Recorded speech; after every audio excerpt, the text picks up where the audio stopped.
గోపెమ్మల ఇళ్లల్లో వెన్న, జున్ను, పాలు, పెరుగు దొంగిలించి తింటున్నాడని విసిగి వేశారిన యదువనితలు యశోదామాతకు తమ బాధలు ఇలా విన్నవించుకుంటున్నారు. అమ్మా యశోదమ్మ, విన్నావటే సోదమ్మా, నీ చిన్ని కృష్ణుడు చేసేడి కొంటె పనులు విన్నావటే సోదమ్మా. నవనీత చోరుడోయమ్మా, ఈ చిన్ని కృష్ణుడు మా ఇంట దూరినాడమ్మా, మా ఇంట దూరినాడమ్మా. యశోదామాత కృష్ణ కృష్ణ అంటూ పిలిచింది.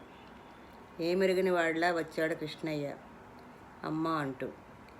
ఏలరా కృష్ణ ఏలరా, ఏలరా కృష్ణ నీకేలరా, ఎదువని తలదరి పోకుర తండ్రి, ఎదువని తలదరి పోకుర తండ్రి, ఏలరా కృష్ణ నీకేలరా.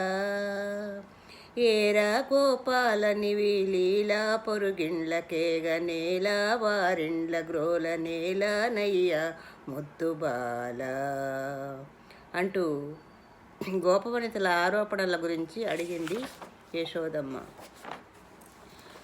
ఎరుగనే తల్లి నేనెరుగనే, అమ్మా నేనెరుగ నిజము సుమ్మా, వారి మాట కల్లలమ్మ.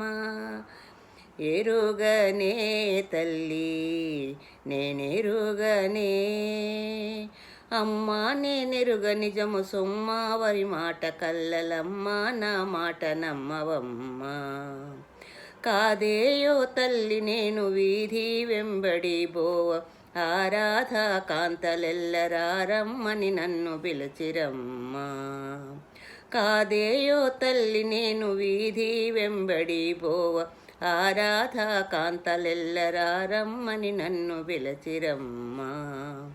మాధవరారమ్మటంచు మరి కొంచెము తినుమటంచు, మాధవరారమ్మటంచు మరి కొంచెము తినుమటంచు, యాదవధవళాక్షులెల్ల వేధింపగ వెన్నదింటి, యాదవధవళాక్షులెల్ల వేధింపగ వెన్నదింటి, అమ్మా నేనెరుగ నిజము సుమ్మ, వరి మాట కల్లలమ్మ, నా మాట నమ్మవమ్మ అంటూ నేరం గోపకాంతలదేనంటూ వదిలిచ్చాడు కన్నయ్య.